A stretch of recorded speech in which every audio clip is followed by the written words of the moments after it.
Hey, ghouls and gals. How's it going? Good, I hope. So, as you know, we have come out with a second show called Anna's Half Hour Power, exclusively available on our Patreon, patreon.com/punkhardcore podcast. We wanted to give all of you, though, the first episode of Anna's Half Hour Power for free to listen to check out. If you go to our Patreon right now, the second episode of Anna's Half Hour Power is up and ready to listen to, and next Saturday, I believe, I'm jumping a little ahead right now, will be the third episode. So yeah, let's jump into it, and please consider going to our Patreon and supporting us, patreon.com/punkrockhorrorpodcast. You can see the link in the episode notes below, and yeah, let's jump into it.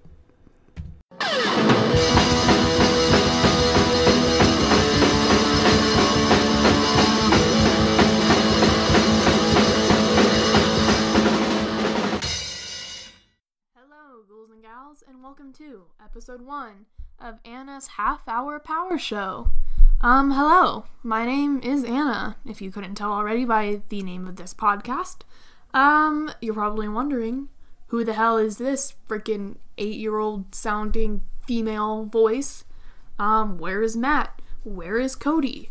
Well, unfortunately, I am very sorry you have to hear this from me. Matt and Cody have died.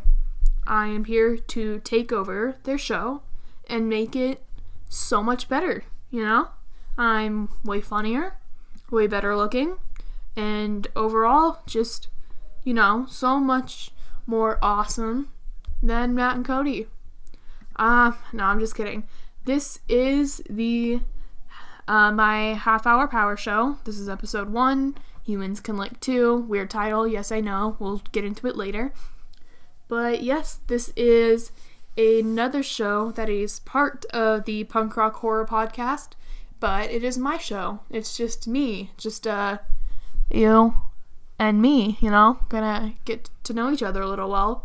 But basically, this will be a show that will be exclusively on our Patreon, except for this episode, which is free to everyone, so you guys can kind of get a taste of what the show is. Yeah, so you guys might have heard my name before. I work with Matt and Cody. I help out with their website, starting up social media, Patreon, coming up with ideas, helping with the research, all of that real fun stuff. And yeah, so we decided to start this show for me. I will be releasing an episode twice, a month. Every Saturday, twice a month, every other Saturday, just for you guys, and I'm excited to get to know you guys, for you guys to get to know me, and yeah, it's gonna be a blast. So, yeah, our Patreon will be in the description of this episode for you guys to check it out if you want to hear more episodes in the future. So I guess just a little bit about me. I do love horror movies, shows, books, etc., all that fun stuff. Fun fact, I used to be a huge freaking wuss when it came to anything like horror or scary, any of that stuff. I used to cry at anything that was relatively scary, even, you know, like those Disney original, like, Halloween Town type movies. Yeah, terrified the shit out of me. I hated all of it. But then, I don't know how or why, for some reason, I was like, hey, this is kind of cool. This isn't so bad. And now I love gore. And, you know, gory movies like Saw, and, like, I love all the classics. I've seen all of them. I love studying and analyzing movies, shows, you know, thrillers, dramas, you know, horror, all kind of mixed together. It's really fun. I like to give my own opinions on things because all of my opinions are right and all of you are wrong. That's just how it works. No, just kidding. I really do like to debate other people, like to hear what other people have to say, and just kind of get different perspectives. Hello. I cannot talk, just like Matt and Cody. I can't speak. I like to get other people's perspectives, that's the word, and yeah, that's kind of what I hope to do with this podcast, you know? Just give you guys my opinion, see what you think, and just have a good old time. Let's see. Alright, something else I wanted to mention. If, any of you guys, which you should have, if you haven't, go listen to, the first episode of this year, January 2019. I know we already have 3 episodes out so far, but yeah, that first episode, Matt and Cody read off some of your guys' reviews of the podcast, and you guys kind of went in and added your own little roasts of Matt and Cody to the reviews, and one of them, Matt and Cody, couldn't figure out for the life of them who it was. They were like, who is this person who's absolutely destroying us? She said, this person said that their baby little gecko dude was smarter than them. Yeah, it was me. Let's keep this a little secret, you know, maybe not tell Matt and Cody, because they don't know, and they do not need to know, because I don't want to get fired.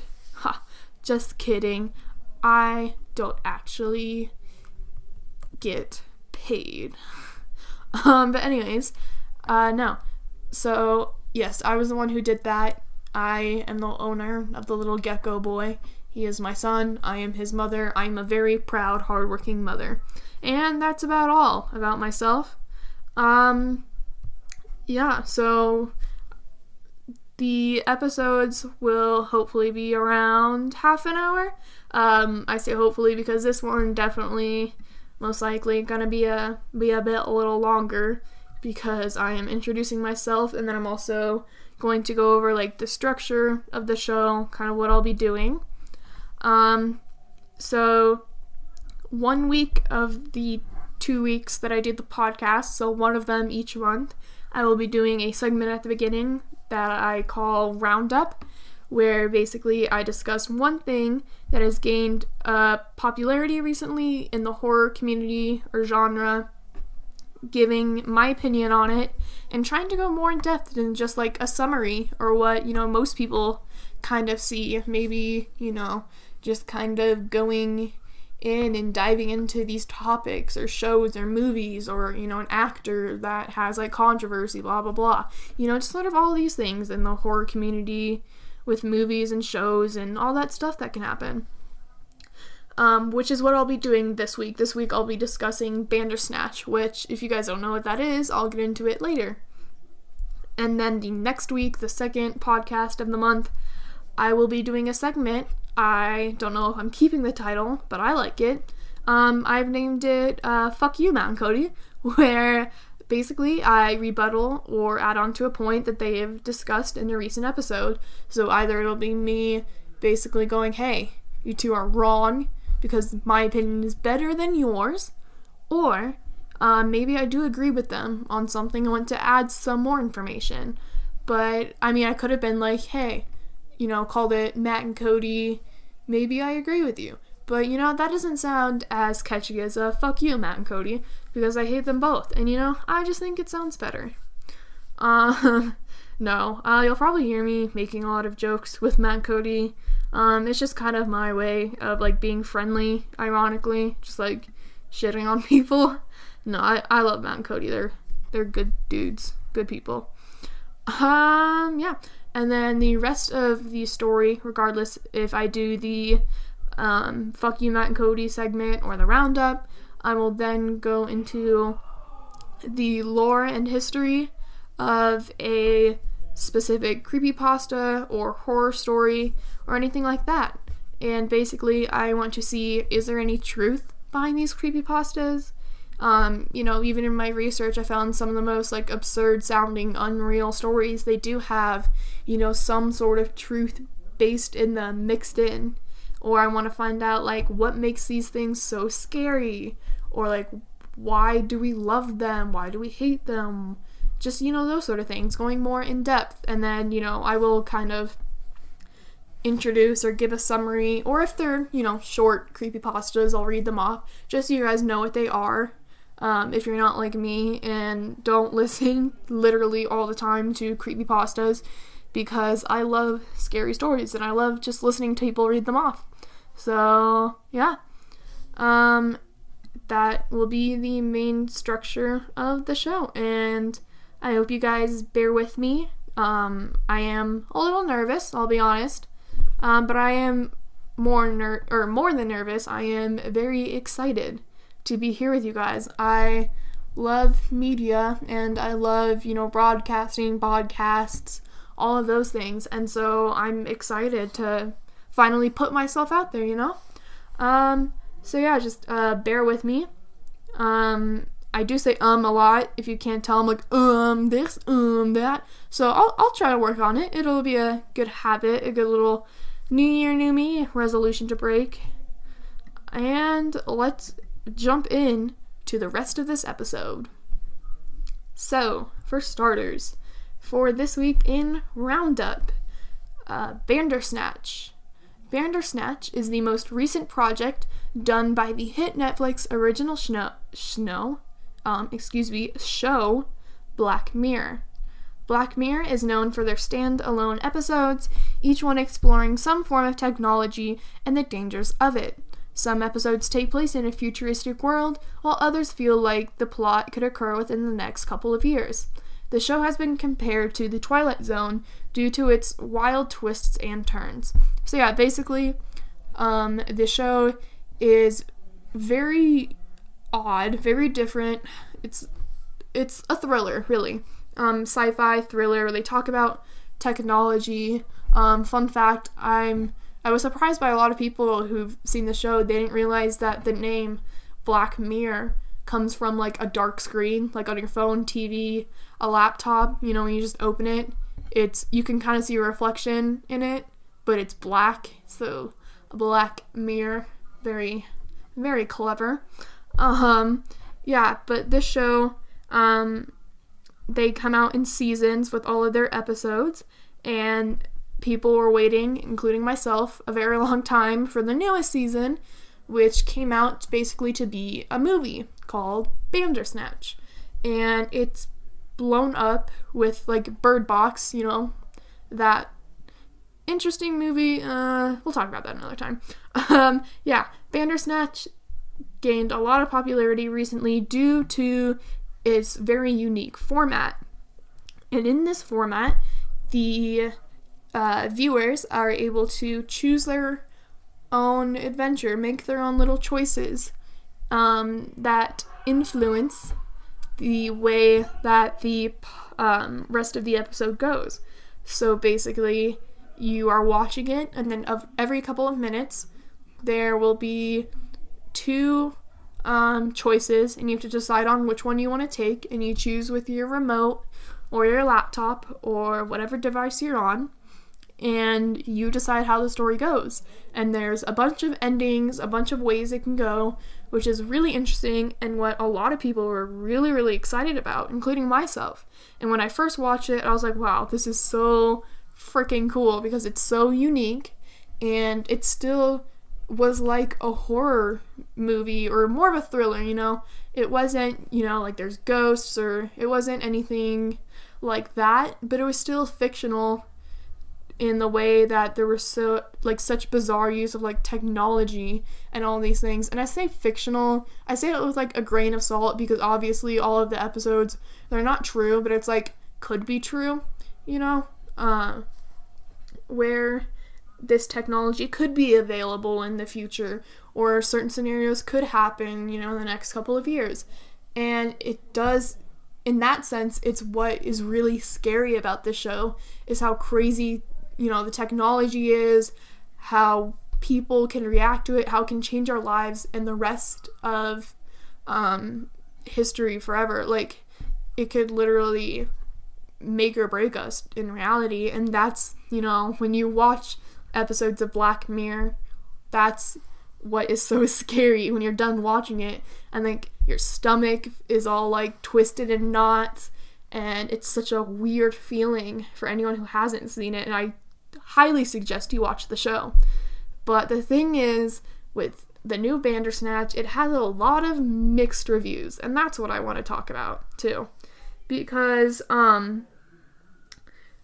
when you watch Bandersnatch for the first time, it is awesome. like, truly, it is so cool to see this type of format, and you go through, and it's, you choose your own adventure, and when you finish it for the first time, you get an ending, and it's like, wow, this is so cool, I'm gonna do it again. But then you do it again, and most of the time, the endings that you get, they just don't make your stomach feel, so, like, empty and hollow like the rest of the episodes do. It's not as mind-blowing because it'd be so hard to get so many crazy cool endings in one short movie. They have, like, I don't know, I've heard people say there's hundreds of endings, there's, like, 20, I have no idea, but there's a lot. And to make that many good endings is, like, impossible for just one, show, one story. And so that's why I was so disappointed, because with this choose your own adventure style and this ability to make choices and try to have so many endings really lessens the value of the show, of the core message. And there really wasn't just one core message that I brought away from the show and go, wow, that really makes me think, like so many other episodes. And so that's why me and a lot of other people were so disappointed. But at the same time, so many people were, like, praising the show, and I get it, especially if you haven't seen any other episodes of Black Mirror, and you just watch this, and yeah, it's great. And, I mean, yeah, it's interesting, but, it really just doesn't have the, like, gut-wrenching, like, endings, those things that make you so, like, scared of yourself and technology and the life around you, which I think is so much scarier, these realistic things, than any sort of fictional, like, ghosts or zombies, whatever. And that's what, was so scary. So, I mean, go check out the show. Not sponsored. I wish. But yeah, check out the show. It's really great. Watch Bandersnatch first, I would say, and then watch everything else. Obviously, you can watch the episodes out of order because they are standalone, but I don't want you to watch Bandersnatch and then be disappointed because all of the other episodes are so good with their storytelling.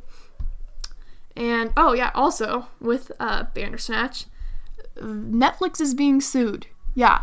Those books when you were little, the Choose Your Own Adventure books, where you'd go to a page and you'd make a decision at the bottom and be like, cool, now go to this page to make, to see how, like, the story progressed, and then you'd flip, like, back and forth, giving yourself a million paper cuts because you, like, want to find all the endings. Yeah, so the publisher, Choose Co. is the name of the publisher of those Choose Your Own Adventure books, is suing Netflix because basically they're saying Netflix stole their, like, structure, their format, and that they're also taking their more of a kid-friendly storytelling, and they've turned it into, like, this very, like, gory, dark sort of thing in Bandersnatch. So, yeah, I want to get your guys' opinions on that. Reach out to us on our Twitter at officialprhp. What do you guys think? Should Netflix be able to use this format because it's such a broad format that they should be able to use it? Or do you think that the Choose Your Own Adventure, those publishers, that they have the right because they're twisting it into something that they never intended to be associated with the books? Obviously, I don't have a degree in law. I mean, not obviously, because you guys don't know me, but I don't. So, I mean, I don't know the legal aspect, but I guess, what do you guys think? Let me know. Tweet us. Yeah. And, alright, going into the next segment of this podcast. And this will be what, I guess is the main segment in the podcasts from now on. So, this is where the title of the episode comes from. I will be reading off a creepypasta called Humans Can Lick Too. Yes, that is the name. Strange? Yes. Still scary? Abso-fucking-lutely. I read this in, like, 7th grade, and it was terrifying, and it's still creepy to me. So, it is a shorter little story, so I will be reading this one. I found it at ThoughtCo, is the website where I'm getting the information for this next part of the podcast. Usually when I do research and things, I like to find more I guess, more like credible sources in the way that, I try to find like articles, things like that. But for a lot of creepypastas and storytelling, there really isn't, any scholarly articles on it. It's more online articles, things like that. And so that's what I'll most likely be doing. So yes, let us get into the reading. I don't know, should I get super close to the mic? Just kidding. This isn't ASMR. Let me know if you want me to do ASMR, because I totally am down for that, but I also don't want to be like lip smacking, just get like super annoying. Anyways, I will read now, so you don't have to hear any more of my really bad ASMR skills. Anyways, so the story Humans Can Lick Too goes something like this. Once, there was a nice old lady who had a loving little dog. One day, the old lady heard on the radio that a crazy murderer had escaped from jail and that everyone should lock all of their doors and windows to keep themselves safe. So, the old woman locked every door and window in the house except for one tiny little window just to let some air in. She thought that a murderer would never be able to get in through that one small window. So later that night, she went to bed as usual. She knew everything was okay because when she put down her hand and hung it over her bed, her dog licked the hand, and it gave her some comfort. But later in the night, she heard a drip, drip, drip sound. She put her hand down once again, and the dog licked it. Figuring everything was okay, that no one was in the house because the dog was still under the bed and wasn't running around trying to wake her up, she figured it was safe for her to get up and go check on what was dripping. So she went into the kitchen, expecting the sink to be dripping, but it wasn't. And so she brushed it off and decided to go back to bed, and she thought everything was okay. Then she woke up once again, later in the night, and she heard the same dripping noise, the drip, drip, drip. And she figured the sound must be coming from the shower in the bathroom. So she got up, she went to the bathroom, and it wasn't coming from the sink, so she figured it must be coming from the shower. So she opened the shower curtains, and there was her dog, dead, hanging from the shower head, dripping with blood, with all of its intestines hanging out. And the drip, drip, drip sound came from the sound of the dog's blood hitting the tub. Written on the mirror of the bathroom were the words, "Humans can lick too." And the lady saw behind her in the mirror the murderer that she had seen on the television earlier that night. So, yes, creepy, am I right? Yes. All I know is that I ain't ever getting up out of my bed if I hear some dripping noise, if my dog's, even in the room, I ain't. Okay, why would you hang down your, hand or feet anyways? I don't know if it's just me, but, I can't have, my feet poking out of my blanket or anything, because I feel like someone will, touch my feet, and it's ugh, I don't need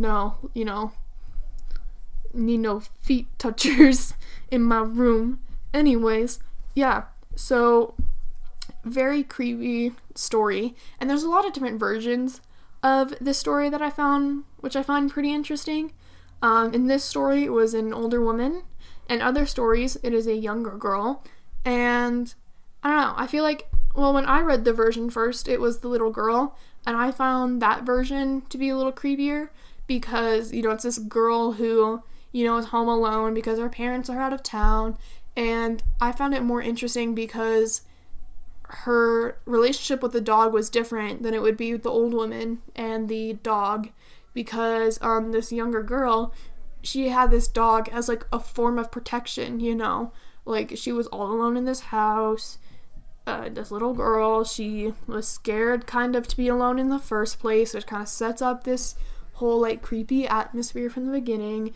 and then she, reaches her hand down, and her little puppy dog just like licks his hand or her hand, but in reality it's a freaking grown-ass man licking her hand, which is so terrifying. And that's why I think, that version I like more. But I guess this other version that I read to you was the older lady, which, I mean, it makes sense, if an old woman just had a dog as protection. But I think it definitely is, creepier when you have like these younger, kids, because they're more like innocent, there's this innocence with them. And it's scarier to think that, at least for me, that there was a grown man under a little girl's bed licking her hand than if it was just like, grandma. So I think the character differences is interesting, and I think that definitely impacts the way the story is told. Another difference was the size of the dog. In some versions I found it was like just a little rat dog. At least that's what I call them. Like any dog that's like a small dog and is all like scraggly, they're a rat dog. They're just like real big old rats. And then in other versions of the story, it would be like a bigger dog, like a lab or something, or a collie, I don't know. And I don't know. I was trying to think which like version would be scarier for most people, because I don't know, when I think about like if it was like a larger dog, it'd be harder for them. Okay, this is gonna sound bad. I'm gonna sound like a bad person, okay, but it's just how the story goes. When the dog's hanging from the shower, wouldn't the larger dog just like break off the shower head? Like that's what I thought when I saw one version. It was like this, like, like the classic like lab as like the family dog, which, I mean, I get why you use a family dog, but also those things are freaking big. Like they're heavy. I have a retriever, and I mean, yes, he's overweight, but even if he wasn't, he's still a big boy. And I feel like that just like snap off the shower head. And I don't know. So I feel like the little dog, in my mind, it's like a little, it makes more sense, for it to be just like a little yappy dog. But on the other hand, it's like if you have a little dog, they just have like little baby tongues, baby tongues, ew, sorry. But they just have little tongues when they lick you. And they just like, in the story, it's supposed to be like so scary, just to think that, oh, it was just my dog licking my hand. But like if you had a little dog and you felt if it's a grown man who's actually licking you, wouldn't you feel the difference? I mean, like, people's tongues, I feel like, are so much bigger than just a little chihuahua tongue, unless they do, but it's just like sticking the tip. Okay, I'm trying to like show you this, even though this is just audio, but if they just like stuck the tip of their tongue out and just like barely licked you, but other than that, like, I don't know, maybe it just had to be like a medium-sized dog, one that would be able to be in the shower and then also feel like a human tongue. Have you ever been licked by a dog? Their tongues are also much rougher than a human. I mean, okay, come on, admit you've been licked by both a human and a dog. You know the difference. I know you know the difference. We both know. It's okay. Yeah. And then in more like recent versions I found, it was more of like an internet like chain letter being like, oh, someone's gonna come into your house tonight. Like those annoying like text messages to be like, send to 5 people, or so and so will show up in your room, and then whatever. Basically that, instead of it being like seeing someone on the news, which, I mean, I don't know. I think it was stupid when I read the one with like the chain letter, because those are already dumb. And the one of like seeing the murderer like on the TV shows, a lot, I don't know, scarier to me. So yeah, those were like the differences I found in a bunch of different versions. And I just went over like how I think different aspects of storytelling, even when they're just such minor things, can make such a difference when you hear these stories, even if it's like subconsciously, you don't realize it, but it still definitely makes a difference. And this is such a short story, but there's so many different variations that make it so different when you read different versions. I'm going a little bit into some of the origins I found with this story. So, obviously, yes, it's not a true story. There wasn't a little girl or an old woman who found their dog dead, and there was some dude licking their hands. No. But there was a Bible story in the book of Daniel in which a feast was being thrown by the pagan Babylonian king Belshazzar. Okay, I'm so sorry. I'm really bad at reading names. Belshazzar. I think that's it. Okay, Belshazzar. SH makes us shit. Okay. Anyways, Belshazzar. Basically, King Belshazzar is interrupted by the specter of a disembodied hand. So just a hand. Scrawling a cryptic message on the wall. The message is ultimately interpreted by the prophet Daniel. The message conveys God's judgment, and it basically says that the kingdom, this king and his entire kingdom, are going to fall. There's going to be a downfall. And basically, in this story of the Bible, it says to read the handwriting on the wall is to foresee one's own impending doom. So, yeah, I think there definitely was some inspiration from this Bible story that went into this creepypasta, because in both cases, there was the writing on the wall that did foreshadow some sort of near, impending doom, I guess, or just something bad that was going to happen. In the story of Humans Can Look Too, it was you read the writing, and then there was a sort of realization, and then, the person, sees the murderer or realizes they were there with them. And then in the Bible story, there was this downfall of the kingdom.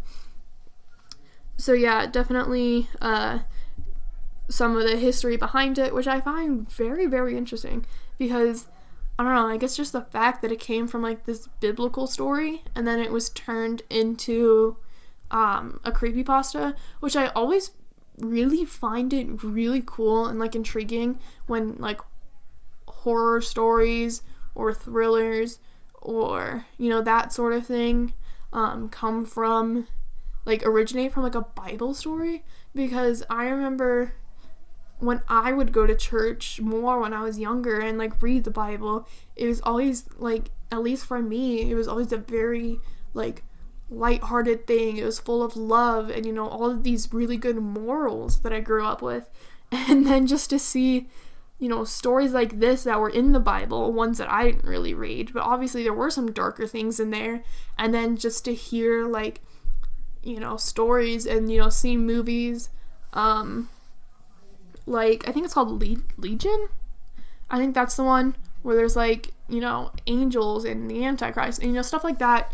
Obviously the idea of hell and the devil comes from, Christianity and religion and that sort of thing. And that's in a lot of movies, and some ones that I find really scary, I think the whole aspect of demons, the devil, hell, that comes from religion. So I think there's a very big influence that religion has on horror stories and these sort of things that sometimes I think we kind of forget about and be oh yeah, religion does have a very big part in horror, even though I feel religion doesn't want to be seen in that light and it kind of wants to stay away. We still implement it in our storytelling and movies and shows and all of these fun things. And so I think that's really interesting in a way. Sorry, I'm just looking it up. I think it's called Legion? No? Maybe? It's this dude is this archangel. Yeah, Legion. Okay, it is. Legion. The patrons and staff at a dusty roadside diner are working. The day begins as usual, but when the phone goes out and a sweet old lady goes on the attack, it's a harbinger? What? Okay. Basically a bunch of scary stuff happens, and the dude's is Gabriel, the Antichrist or whatever. Sorry if I don't know the most about like the history of religion. But yeah, I think that's really cool, like the whole like devil thing. Yeah, Devil, the movie with the elevator. It's such a fun movie. Like, I know it gets bashed on so much, but I love that movie because it's so like stupid and so dumb, but it's so just like fun to watch. And honestly, that's like one of my favorite parts of the horror community, is like watching really bad movies and then just laughing at them and just having so much fun with them. And then really just on the contrary, then you just watch like a really good movie. So honestly, like, I enjoy pretty much all like horror thriller type movies, where it's like, yeah, if it's bad then I laugh at it, and if it's really good then I enjoy it. Except for it's like if there's some sort of middle ground, you know, where it's like it's not a very good horror movie, and like just like movies or shows or books that are just like the most predictable, like scary things. Like, they want to have some twist ending, but they make it like so obvious what the twist ending's gonna be, and you're just sitting there the entire time, you're like, yes, I know what's gonna happen, and it's so freaking, you know, boring. And it's like, wow, geez. Yeah, I think that wraps it up for this episode. Again, this is my show that will be available 2 times a month on every other Saturday on our Patreon, which will be in the description. It's part of the Punk Rock Horror Podcast. I'd like to say thank you so much to all of you listeners, people that are already, you know, patrons. Thank you to people that follow us on our social media, people that listen, people that are so excited for, you know, this year, and I'm so excited too. Big shout out to Matt and Cody for helping me with this. You know, I am a little nervous, like I said, but they've been so like kind to me, and they've helped me so much just kind of come out of my shell. They've been very big supporters of me through this. So yeah, thank you guys so much. Yeah, like I said, if you have any opinions on the story that I told, any other things, you can let us know on our Instagram or Twitter. Our Instagram is Punk Rock Horror Podcast. Our Twitter is at official PRHP. I have an Instagram if you guys would like to check it out. It is at the Punk Rock Anna, Anna with 2 N's, not 1 N. And yeah, I think that's it for today, guys. Thank you so much, and I can't wait to see you next time.